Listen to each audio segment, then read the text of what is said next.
Hello, everyone, and welcome to the Western Spirit. Today, we're talking about something that I find personally very interesting, um, and that is the intersection of African Americans, Jews, and Zionism and the support for Israel. And so today, it's my great honor to have with us Pastor Dumisani Washington. Pastor Washington is the founder and CEO of the Institute for Black Solidarity with Israel.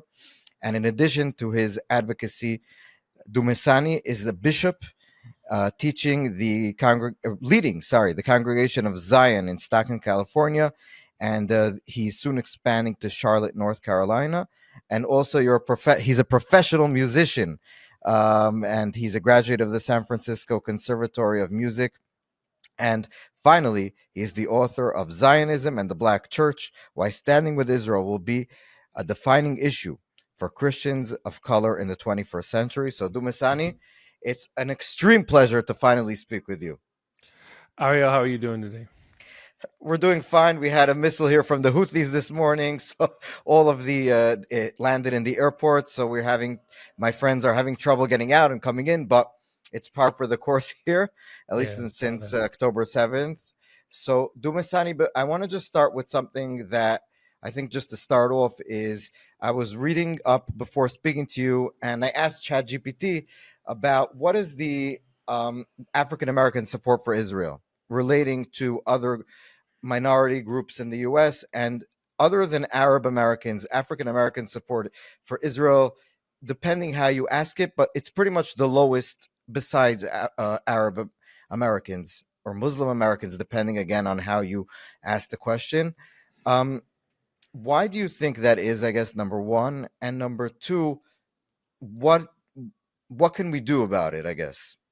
I'm curious, and I'm gonna go right to the reason I'm pausing is that the stat or the information that you read from ChatGPT.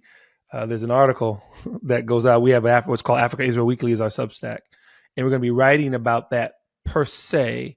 And so I'm curious. So I know we're in an interview mode right here.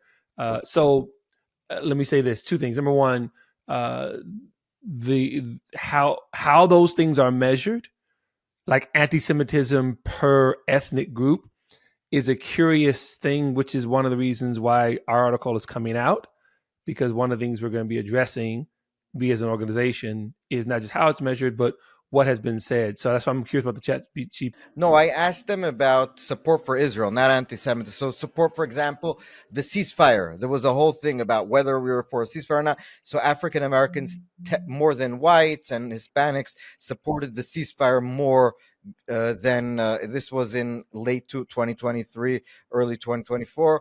African Americans supported more of that. There was other ways. I don't think the question is anti-Semitism per se. It's more like what you're, I guess, how you think of Israel. Yes, and it's funny. That's even a more curious one. So let's go with that one. So what you find in terms of demographics, when those things are measured in the United States specifically, they are broken down by both ethnic lines and also religious, and then also political. So let's go with that part. Since October the 7th, we'll just start there instead of going all the way back. The overwhelming majority of people on the right side of the political aisle have been more supportive of Israel's war, more supportive of eradicating Hamas, whole thing, and the opposite is true on the left. The majority on the left have been ceasefire and a bunch of placating about get the hostages, but ceasefire and things that don't make any sense. They don't even go together. Because the Black American community votes 90% Democrat, there you go. Just like the 70% of the Jewish community that votes Democrat, there you go. Right. So that's pretty much where it is. Where it comes to ethnically, that's when it gets a little bit more challenging, if you will, at least a little more interesting in terms of a conversation, because when it comes particularly to the Black Christian community, they are very much pro-Israel, though they may have a more nuanced conversation about the Israeli-Palestinian conflict, that type of thing. Usually those polls don't measure those things. And to the last point that you raised about the ceasefire, one of the things that was highlighted was this article in the New York Times. I'm sure you probably saw it, where 1,000 Black pastors were demanding that Joe Biden make Israel ceasefire. Okay, that was, first of all, those are that Two things people need to know about that poll. Number one, it was taken from another article that was written in a local Atlanta paper, in which there was some sort of blurb about black pastors, much of it written by clearly Hamas supporters, because they were mentioning certain things, and it was very clear. We've been doing this for a while. It's pretty boilerplate, and I would challenge. I would imagine some of those pastors may not even know what was being written in their name. That's where that article came from. And number two, it actually talks about it in the New York Times article. I believe the word Hamas is mentioned once. One time Hamas. Israel 7-8 times, right? And it's in hardly any nod to the hostages. So what people would have to understand here, Ariel, and I'm sure we'll get into it here, is that the black voice largely has been co-opted by Palestinian voices since the 1960s. And I'll say this one last thing in this long answer. While this was going on, our organization was contacted by 3 different mainstream media outlets who wanted to hear black voices that were different. None of them ran the story because they didn't like what they heard. I guarantee you, we got into debates on the phone, in which I had to tell the people interviewing me, did you call me to debate or to interview me? Did you call me to ask me? So they never ran the story. My point being, they only ran the stories that they fit the narrative that they want to have. So when it comes to black voices who don't agree with that narrative, they get pretty much buried. I just wanted to say that part. So let's maybe start historically then, because like you said, from the 60s, but when I look back, as I grew up in the US and then I moved to Israel, when we remember the civil rights movement, Pastor Martin Luther King, and all of the civil rights leaders, the people marching with the civil rights leaders were all Jews. So you had Rabbi Heschel and all these other people that were all, in the marches, they're pictured with all the civil rights leaders. You would think that a lot of the people that are very pro, black community would be also very pro the Jewish state. It just makes sense. And yet we see this sort of, they're looking at the Jews in Israel as the white colonialists, as the people who are taking advantage of the people of color in our area, even though, as you know, I assume because you know this stuff, the people here are mostly not white. And so just on a bit factual basis, that's wrong. But how do you think this narrative that's false came to be? Again, so this is political. The reason why I went to the 60s is because you can track from the late 60s through the 70s, the overwhelming majority of the black civil rights community not only was pro-Israel, they actually started a pro-Israel organization in 1975 to voice their support both for Israel and to condemn the Zionism as racism, baloney that was coming out of the United Nations. So to your question, why did it change? Well, it changed over a period of time. Now, again, the majority of the black community remains pro-Israel. You're not going to hear very vocal now because here are some of the reasons, right? When the PLO was founded in 1964, it was founded as a fraudulent organization that spoke for the rights of the Palestinian people. You and I both know, Ariel, they didn't care anything about Arab Palestinians. It was to destroy Israel. That was the whole point. So it's a Palestine Liberation Organization founded in 1964. Israel didn't have access to Judea and Samaria until 67. So what in the hell were you liberating? That lets you know right there that it had nothing to do with liberation of anything. But in 69, who becomes the chairman? Yasser Arafat. And what's his primary focus? Black leaders. Google his name. He's pictured with Yasser. He's pictured with Louis Farrakhan. He's pictured with Jesse Jackson. He's pictured with Nelson Mandela. Why? Because the goal from the Soviet created PLO, right? It was a KGB psyop, always has been, and it still is to this day. What was the goal, particularly with Yasser Arafat as a chairman? Sell their genocidal goals as a civil rights issue. That's why CAIR gets it. CAIR, Council of American Islamic Relations, which is Hamas wing. It is Hamas in suits and civil right garb. That's all that is, right? And so what did they do? They sought to hook their train to the black civil rights movement.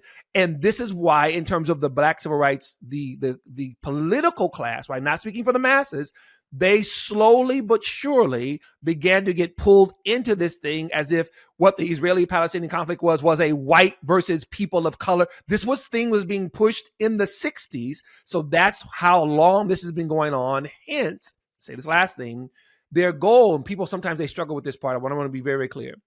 Their goal wasn't so much the black community. They could care less, right? The PLO, just like it doesn't care about the black community, this move it doesn't care about the Palestinian community, didn't care. What they wanted was optics.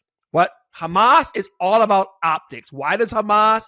Right, exactly. And it works. It works for people, and not just people who are not that bright. That's part of it, but also for people who are very busy, who don't have time to really dig deep. When they show the IDF actually going in and clearing out a hospital in Gaza, the average person is going to think that Israelis are going there destroying hospitals in Gaza. They don't understand that there are Hamas weapons and soldiers and all those types of things. So this has been going on for decades. So the long answer to your question was that when the PLO successfully married the civil rights movement and said that this is what is happening here for the media. Look, you Google stuff like New York Times or the Time magazine, you see Yasser Arafat in some cool shades and everything. They seriously package this guy as a freedom fighter, which is why young people on college campus think that Hamas are freedom fighters. That's the main answer to your question, Ariel. They made it a civil rights movement, which it is not.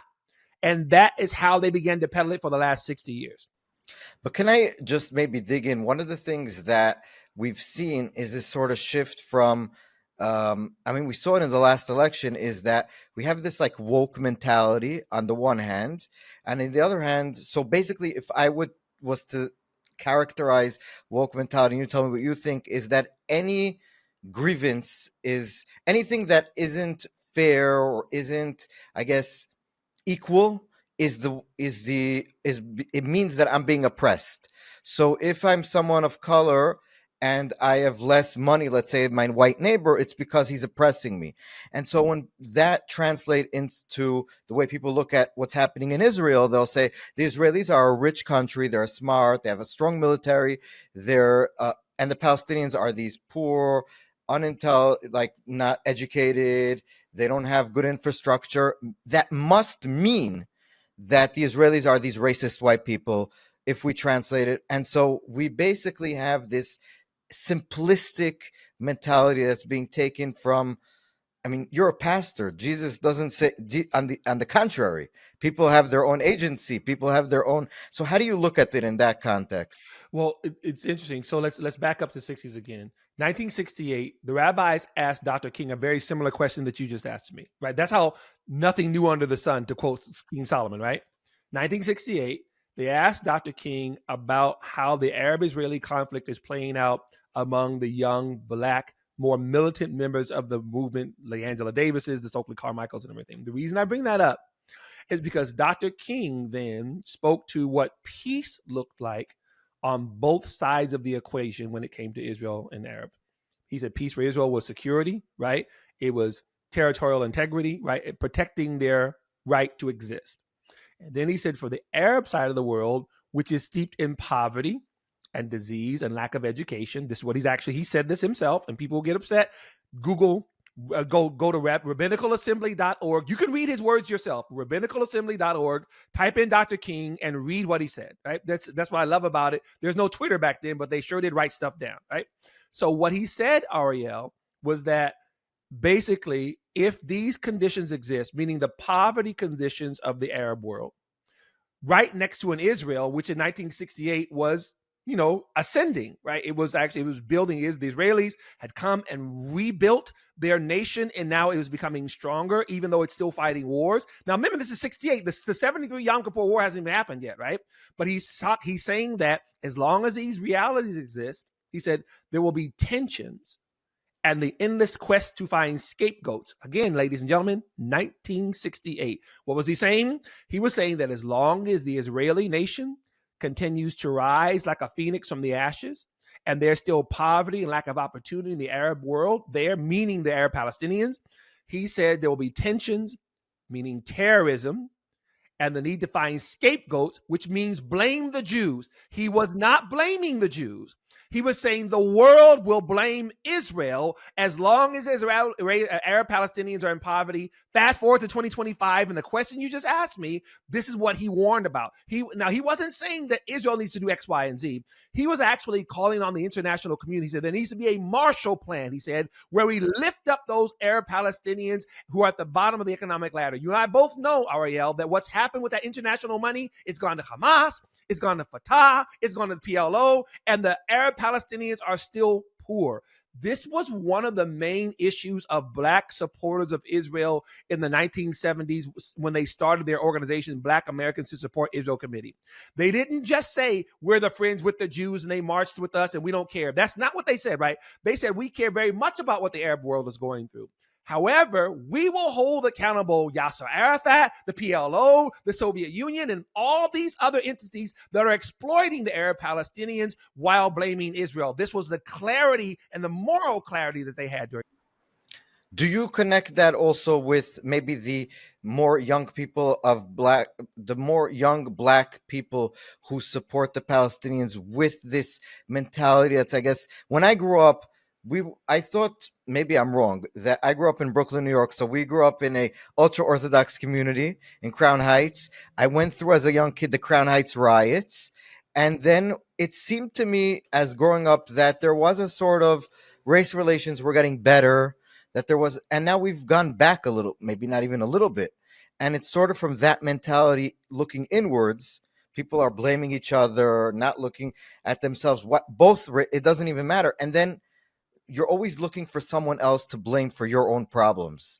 As a pastor, I assume you're telling people not to do that. And the same could be looked when people are looking at here. Do you see at what's happening with us and the Palestinians? Do you see this sort of, I guess, equation?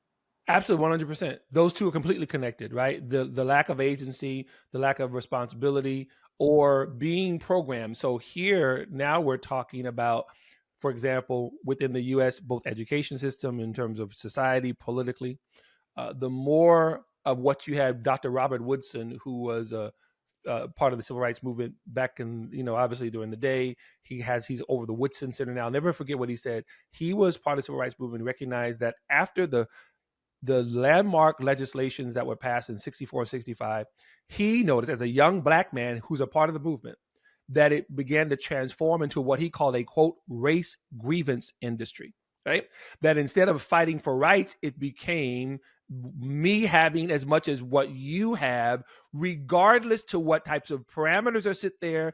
In other words, as you said in the beginning, if something were unequal, if this person made more money than this person got more education than this person, especially those people were Black and white, it was racism. No other explanation but racism, right? This is what was actually starting to happen more and more in the 60s. Robert Woodson actually recognized that and saw that it was both an infantilization of the Black community. It was an exploitation of the Black community, right? These were the things that were not only not true, but they weren't empowering people to move forward. Again, something else that needs to be known when it comes to the Black story, if you want to say it that way, the agency that was shown between the end of the Civil War, 1865, and 100 years later, the civil rights legislation of 1964-65, you saw Black people building Black Wall Streets, Harlem Renaissance, all these things. How in the world were they able to do those things if they were incapable or had to keep comparing themselves to each other? That's where the lie was. We were more than capable. It's just that oftentimes there would be things in our way that needed to be taken care of, but that did not speak to our agency, right? This is part of the problem. So as the civil rights movement removed those issues when it came to the Jim Crow systems and that type of thing, again, it doesn't make America any more perfect than any other nation, but what you had was the removal of those obstacles that were very much in the way in the late 1800s, early 1900s, where Black Americans still achieved, right? They were still able to achieve even in the midst of those other things that were in the way, which means that these people were exceptional, they were extraordinary, and could not, babying them was the last thing that you need to be able to do. So that did happen. I'm gonna say this last thing too. Let's go ahead and piss everybody off since we're here. Diversity, equity, inclusion is rooted in that whole grievance system, right? And who did it come against more than anybody else? Jews, especially when it came to college hiring or college admissions, all of those things, right? And what it sought to do was make things equal. It did not. What it was a further example of what was in the beginning in the 70s, affirmative action, which, by the way, when African Americans were polled about whether they were for affirmative action, overwhelmingly they voted against it. The media would never be honest about those types of things because our leaders knew that it was infantilizing us. I'm talking about now community leaders, not just the civil rights leaders, some of who began to sell out the Black community because they wanted their positions and they didn't care about what's going on with the people. So when you're talking about the Israeli-Palestinian conflict, Of course, people who've been so conditioned, of course they're going to side with the Palestinians because you've just given a false narrative of what's actually going on. Which makes your job much harder. So on that note, one of the things that I think we can, I guess two things, two parallel um, types of movements in the African American community that I see. Number one is the sort of Farrakhan Nation of Islam wing, which I don't really think we need to talk about it because we understand. Like, it's not, that is a wing. How much percent of African Americans in America now subscribe to that sort of strain of the African American community, do you think? We've never seen polls on it and everything, but I can just, and there's never been any, educated guess. I would say when it comes to a Louis Farrakhan, when it comes to the anti-Israel stuff, I would say he doesn't probably speak for any more than 20% of the Black American community. Other conversations he'll have about other things, yes, they may speak. When I'm talking about the recidivism rate in terms of the prison, that type of thing, he might say some things that would very much resonate and actually be true when it comes to the Black American community. But when it comes for the Jews, I would say about 20%. And I've been doing this for the last 30 years. I don't have the data, but just anecdotally, that's what I've seen. So that strain, I don't want to talk about them because they're not interesting, because we all know who they are. We know, it's like when I was a kid, Louis Farrakhan was still going on. I don't know how old he is. Has to be in his late 80s, probably, maybe even. Okay. So whatever. The other one that is interesting is these new types of podcast hosts, talkers, young people. I'm thinking now of like Candace Owens, all these other smaller ones, but altogether they have a lot of influence. I was watching yesterday, just getting ready, like I was looking online about young, because I wanted to ask you about this. So young influencers of African American people, and I'm just looking, and a lot of them have bad things to say about Israel. It seems that they have no idea objectively about the facts or about what's happening, but instinctively they feel, I guess, a lot of them even have very anti-Jewish, not even like Candace Owens has tons of conspiracy theories about Jewish people doing bad things to children, to women, even like sucking the blood of matzahs. She had one of these things. Like, how do you reconcile this with what you're trying to do? Where's this coming from? Well, first of all, I'm going to go back in time again, just because I keep making these parallels. These principles are the same. The civil rights community, including Dr. King, always knew that anti-Zionism was anti-Semitism. They never played that game. They never played the game, I'm not anti-Jewish, I'm just anti-Israel. They always knew what it was. Dr. King would actually rebuke people for using Zionist as a pejorative for Jew. Why am I saying that now? Because they're always one of the same, right? No matter how much we try to separate those things, they're always the same. So it's Candace Owens and some of the other people you're talking about. Yes, they're talking about Jews, and in the same breath talk about Israel. Why? Because Israel is the embodiment of that quote-unquote evil Jew. So that's what it makes it really, really easy. That's where we are right now, right? So what you're saying, Ariel, is absolutely true.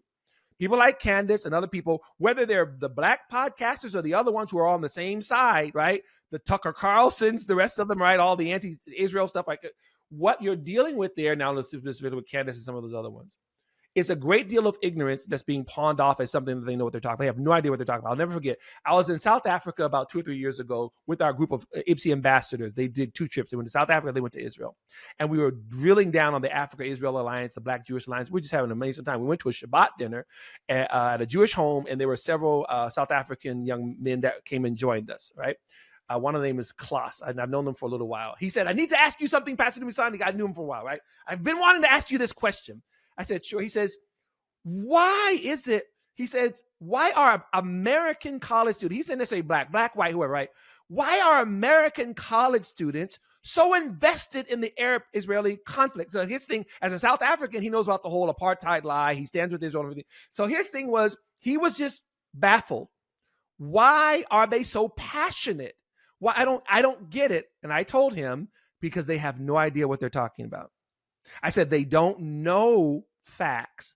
They've just been told propaganda, and his eyes got really big. He goes, that's what it, now remember, he's coming from the culture. He's trying to figure out how Americans with access to so much information are so stupid when it comes to Israel. He's like going, what's going on? I said, because they've been told a lot. That's when he looked at me, but he was he got it, but he was blown away that he's saying, but you live in the freest country in the world. So if you're given a bunch of propaganda, surely you'll be industrious enough to go investigate more. I said, nope. That the reason why those college students on campus will look at you as a Black South African and tell you that Israel's an apartheid state and you actually came up in apartheid is because they're that dumb. That's how much they've been actually brainwashed, because he's trying to figure it out. How are they telling me what apartheid is and I'm a Black South African, right? I said, yes, they think they know. That's who Candace is. She thinks she knows, and she runs her mouth, and the more she runs her mouth about Israel and Jews, the more clicks she gets, and that's how that actually works. But she doesn't know what she's talking about. The blood of matzah,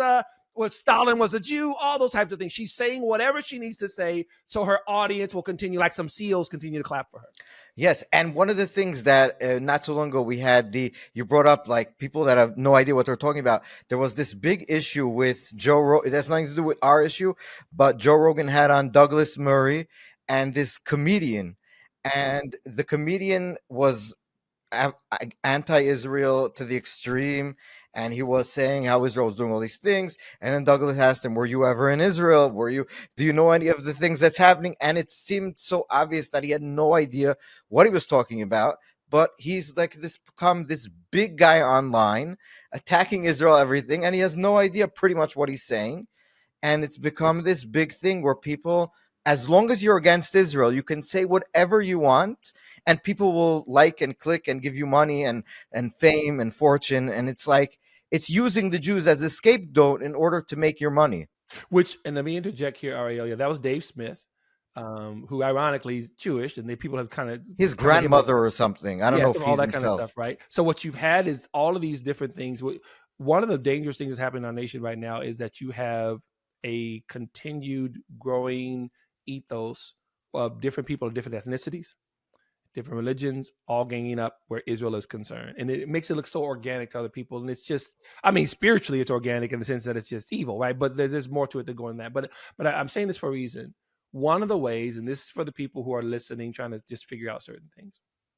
One of the ways for you to access as much as you can some sort of moral clarity is you want to be able to identify any type of the hypocrisies or any of the type of the stuff that just doesn't add up, right? So Dave Smith, Candace Owens, and on and on and on. And these people that are also concerned and they're attacking Israel. And how are they doing it? They're often doing it in the humanitarian reasons. Oh, the Arab Palestinian and the children said, okay, first of all, if you were pissing and moaning about the children when Hamas was killing them, you need to shut the hell up. That's the first thing, right? Because Hamas kills Palestinians. They do it all the time. In 2021, when the Palestinian Islamic Jihad fired 4,000 rockets into Israel, 1,200 of those rockets hit Gaza and harmed and killed Palestinians. If you don't have anything to say about that, it's proof positive that you don't really care about Arab Palestinians. You're just trying to dump on Israel. And while you're pissing and moaning about Israel needs to do this and Israel needs to do that, Hamas is still holding Israeli hostages, right? If you have nothing to say about that, then you don't really care about the war. You don't really care about what's actually going on.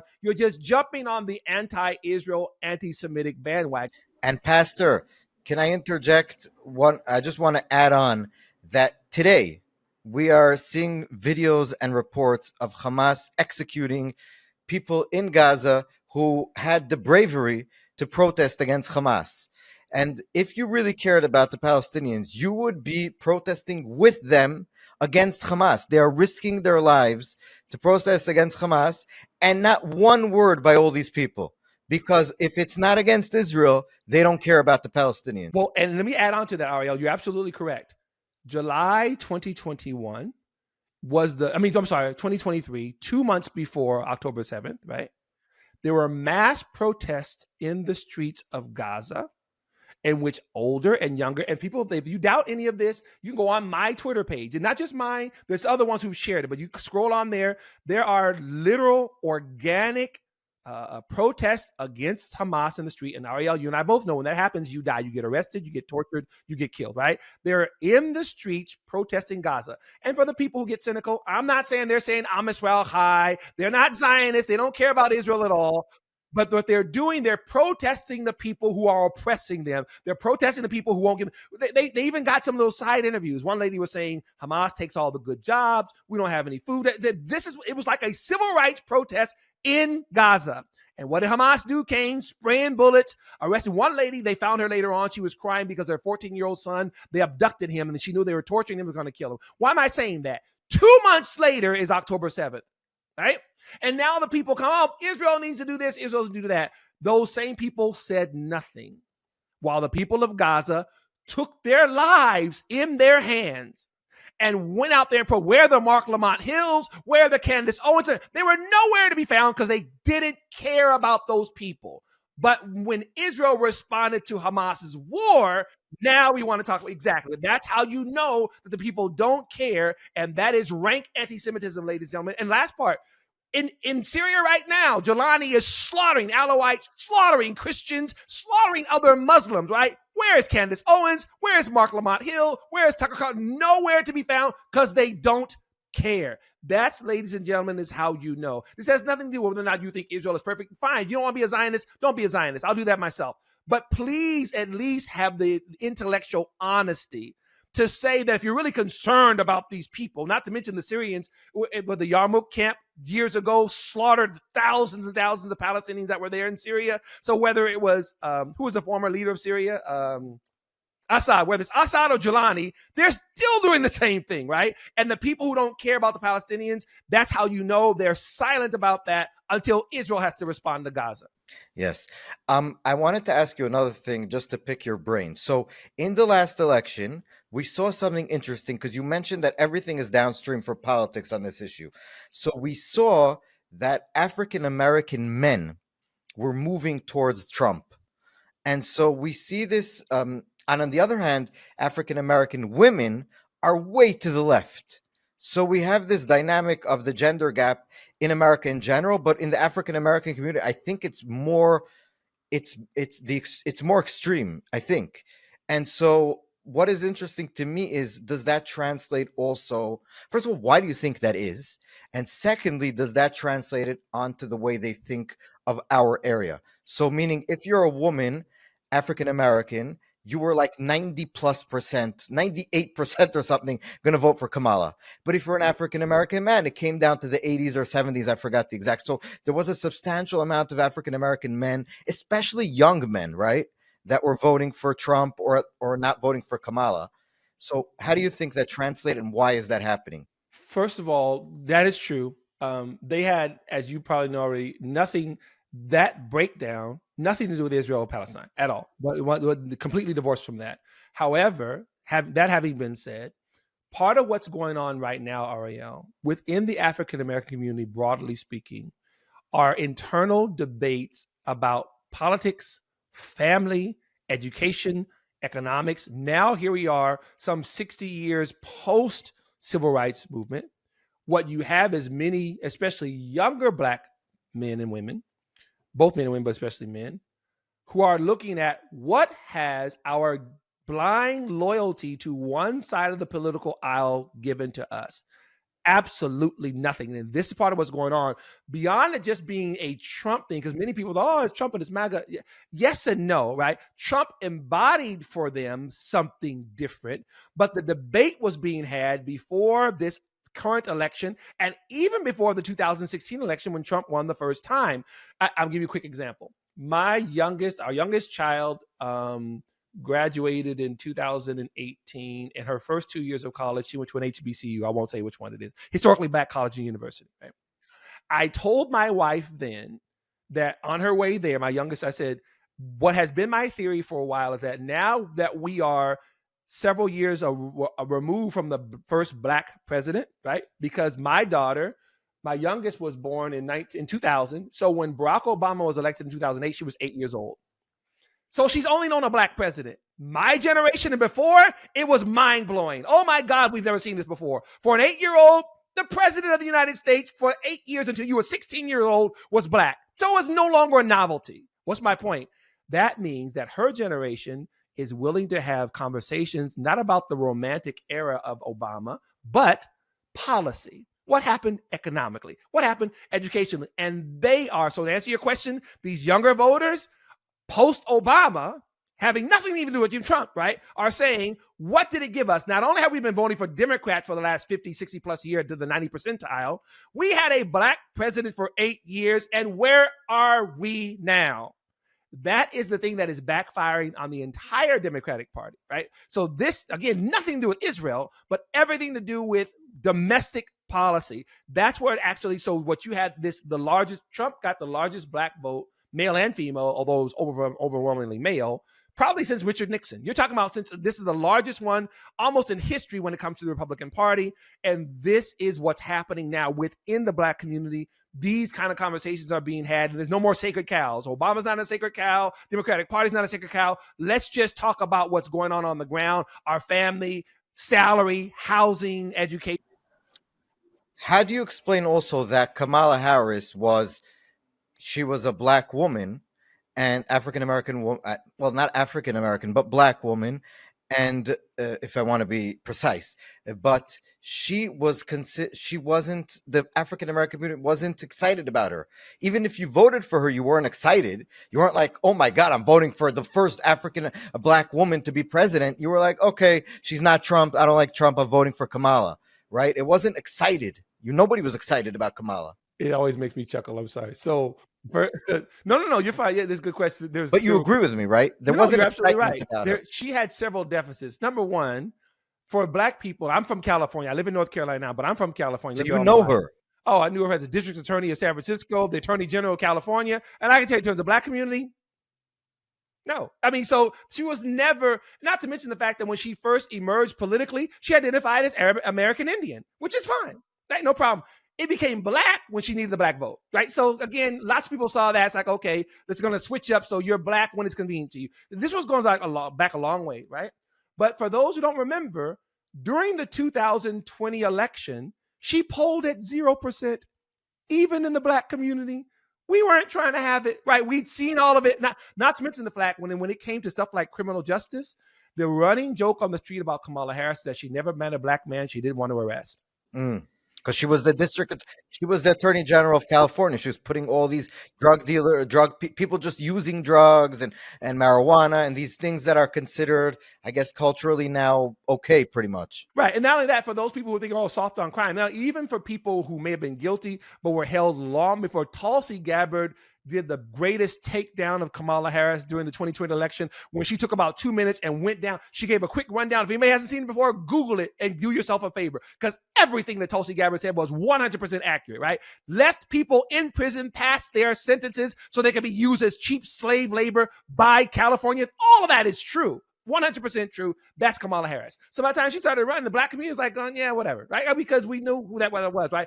This is why they overwhelmingly chose Joe Biden, right? He had his own baggage, but they still trusted him, not me, but I'm saying in terms of the community, they still trusted him more than her. That's how that happened. So they put her on the ticket. When they ran in 2024, they hyped up the whole black thing. And as you just got through saying, black men especially were totally unimpressed. Yes. I want to have another question as a Christian and a pastor. One of the things, and I talk about this all the time, so it's not particularly black, but it is as a person who believes in Christ and in being religious, and I'm a religious Jew, Orthodox, so I think it's important to have this conversation. So one of the things we've seen in Western society at large is the fact that people aren't going to church anymore. So we've seen, I spoke to someone in the UK, all the churches are becoming either pubs or mosques. And so it's like, it's mind blowing. In London, you'll have a church, historic church, and it's become a mosque. And in the US, you'll have churches just walking down. They're pretty much empty. A lot of the people that are going to church are older people, so the younger generation. And in the polls also, you'll see people saying, we are a lot more, we're either unaffiliated, we're not any organized religion, people saying we believe in a higher power, but we're not going to go to church and this and that. And I think this has a very bad effect on our society. Just even being, whether you believe or not in God, etc., people are staying at home. They have no friends. They're all day on the computer. We know what they're doing there. They're smoking tons of marijuana. We just mentioned that. They're alone, depressed. We see this in the polls, and there's a crisis of mental health. It's not a a secret why it's happening. People are atomized. They're not part of a community. Can you talk about, just first of all, whether you see this in your communities, and in general how this has been affecting the African American community?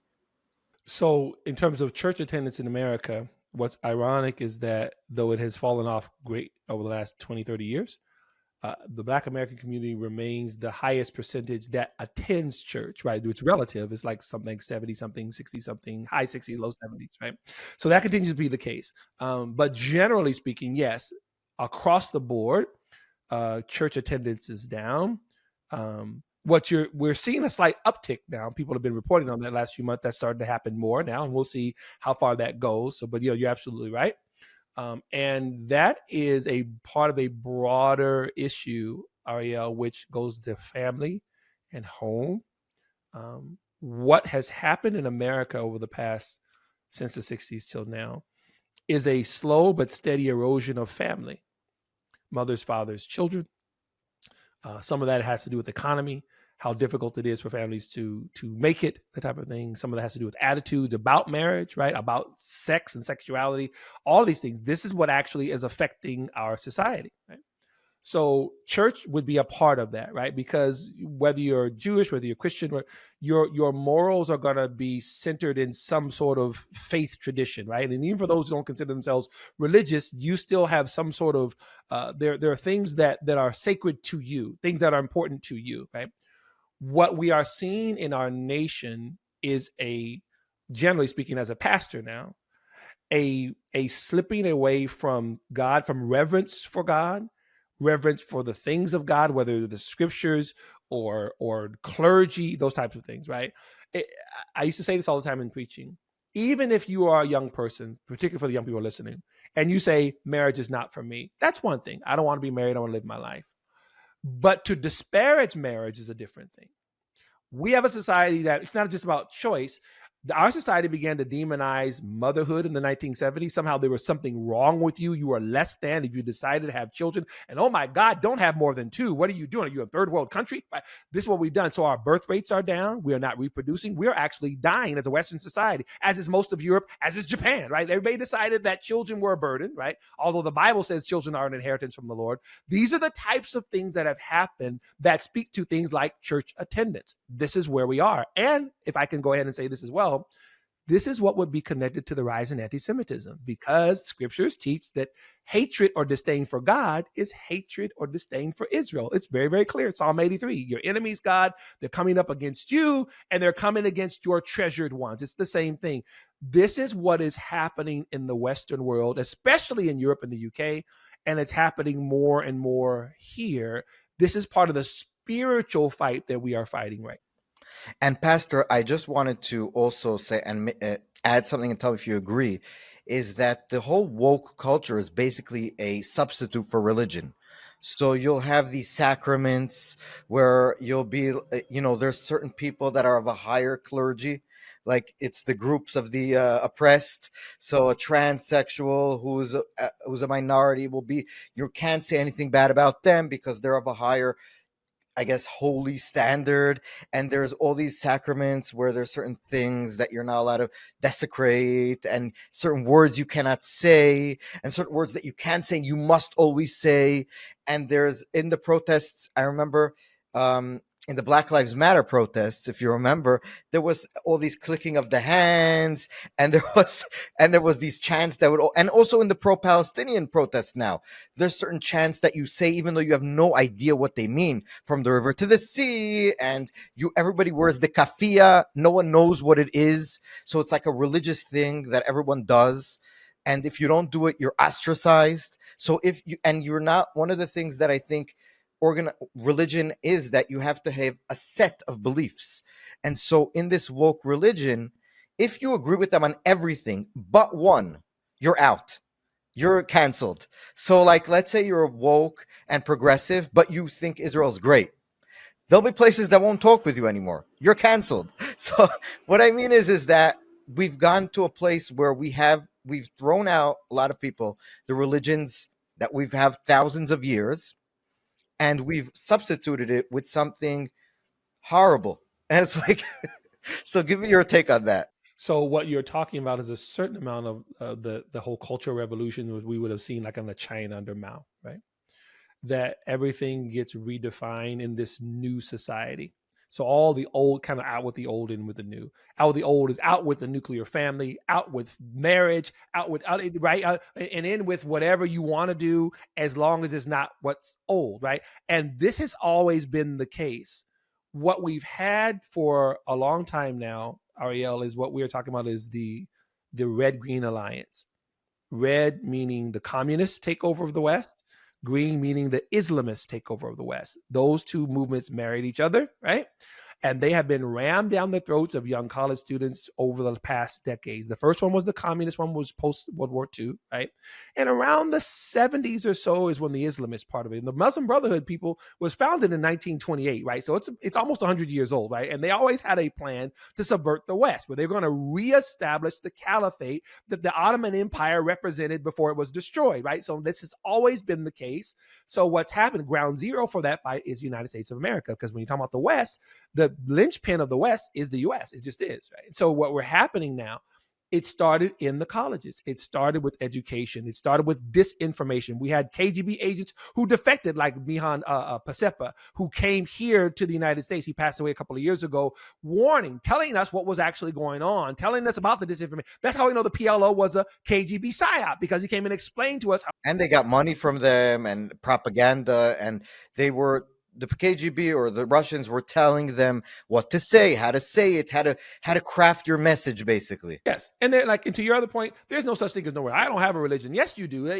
I'm an atheist, right? What you're doing then is you're worshiping your intellect, right? Was it Bob Dylan said, you're going to serve somebody. It might be the devil. It might be the Lord. You're going to serve. At some point, man is created to worship, even if he worships himself. At some point, he's going to bow down to an altar. You can play that game if you want to, but at some point, those stupid Jews, those stupid Christians, whatever, you have a religion. You just may not know what it is, right? So this is what's actually happening now. So the religion has become self, which is one of the reasons why depression and suicide in the United States is at levels never before seen. Because if I worship me, I am my God. And when I need deliverance, I need to deliver me. But if I don't know what the heck is going on with me, I can't deliver me. I can't even get out of bed in the morning. And people who are listening to me, I'm not mocking people on depression. I'm not saying anything smart towards them. What I'm saying is that here is the trick that actually happens spiritually, right? You're either going to worship a higher power, or you're going to worship something else that's actually going to be your God. This is where we are. Let me say this last thing. Isn't it amazing that when we first saw some sort of nationalized Hebrew hatred was in Egypt? And Pharaoh was seen as a god. That was his whole title, right? He was the sun god, right? And when God told Moses to tell Pharaoh the message of letting the people go, he basically told him, Moses says, he's going to ask me who sent me. He said, tell him I am. And what happens? The first conversation that Moses has with Pharaoh, he tells him the God of the Hebrews says to let them go. Pharaoh got indignant. The God of the Hebrews? What the heck? I don't know that God. And God's like, exactly, son. I'm going to introduce you, right? This was the whole point. The whole point was that Pharaoh and that whole culture had lifted itself up above the God of Abraham, Isaac, and Jacob. He said he didn't know him. God spent those 10 plagues introducing himself to him. And this is where we are now. The turning away from God would be hatred of family, hatred of Israel, hatred of the Jewish people. So yes, it is a religion, Ariel. It's a religion, like you said, it was wokeness, leftism, progressivism, you name it, and it is actually drowning us as a society. I agree. One last question that I just want to, because it's interesting to me before I let you go, is I remember I was here during COVID, everyone's at home, everyone's depressed. Again, this goes back to everybody's alone, no community, no religion, especially young people. And then the George Floyd thing happens, and we see an eruption among, I would say it's not just African Americans, it's more white progressive liberals who think that they know what's best for Black Americans. Would that be the right way to say it? We don't even have time to get into all that. When you just asked the question, give us in a short sentence, I'd say one paragraph, how we should look at the entire thing that I don't even know how to call it, the mass protests, during a pandemic that we saw. How would you look at it? So what you just spiritually, said right there, spiritually here, what you just mentioned is iconic. If people would think back, or just go back and Google if you want to, most of those protests, oftentimes, there was hardly any black people sometimes anywhere in it. Exactly. Yeah, there would be certain ones often, but when you saw those mass protests, they're mostly white. Right? And this has been the case for decades. It was never a move. Black Lives Matter, let me say the microphone for those who don't like, let me slow myself down, was never a movement, organic movement out of the black community. These were Marxists. They said themselves, trained Marxists, which is why right after they got started, they dropped into the Free Palestine. What in the world does Palestine have to do with Ferguson or Chicago or Detroit? Absolutely nothing. They were exploiting black people for their own purposes, raising billions of dollars, none of which went to the black community. They were destroying black community. They were destroying black-owned businesses, talking about their concern for George Floyd. They didn't care about any of those things. Exactly. It was that religion. So there was a bow down to the altar, and a lot of white progressives who wanted to show that they cared about black people, and they gave money, they bowed down, the whole thing. And when all the smoke and the ashes of our communities were there, they went home to their gated communities. They couldn't care less. Patrice Cullors, who's the head of Black Power, she bought several mansions. She lives there too. 98% white. You're coming against white people, and you're going to go move into a society that's 98% white with private security and fences. Oh, by the way, South Chicago and Central LA are still on fire, right? So this was always the case. Let me say this last thing, I've got to go. This is exactly what the PLO did where the black community is concerned, where Israel is concerned. They just took the same page out of the book. Let's use these people as props while we blame Israel with our Nazi agenda. Let's blame Israel. We're going to use 10-year-old child soldiers, and no one's going to say anything to us because of the Jews. We're going to take suicide bombers as 15-year-old girls, and they're not going to say anything to us because of the Jews. And he was absolutely right. Let's make it Israel's fault, because once we sufficiently victimize this society, then they're going to take whatever we say. That's exactly what's going on right here. That's why I want to say that real quick. Pastor Dumisani Washington, it was an unbelievable pleasure to talk to you. I have to say, I enjoyed our conversation. I could go another hour with you, but we've got lives to go to. So I want to say that when you're next time in Israel, I would love to get and do this in person. Coffee's on me. And so thank you so much for being with us. It was a pleasure. And guys, follow Pastor Dumisani Washington on his X handle, follow the organization on their website, Twitter, all this stuff. I assume you guys have other social media stuff. So you're very important to support you guys. You're doing really important work, and it's for an amazing cause. So I really appreciate everything you guys do. Continue fighting the good fight. We're here. You're there. We're doing our part. And it was a pleasure talking to you. So thank you so much. All right. Thank you, Ariel. Thanks for having me.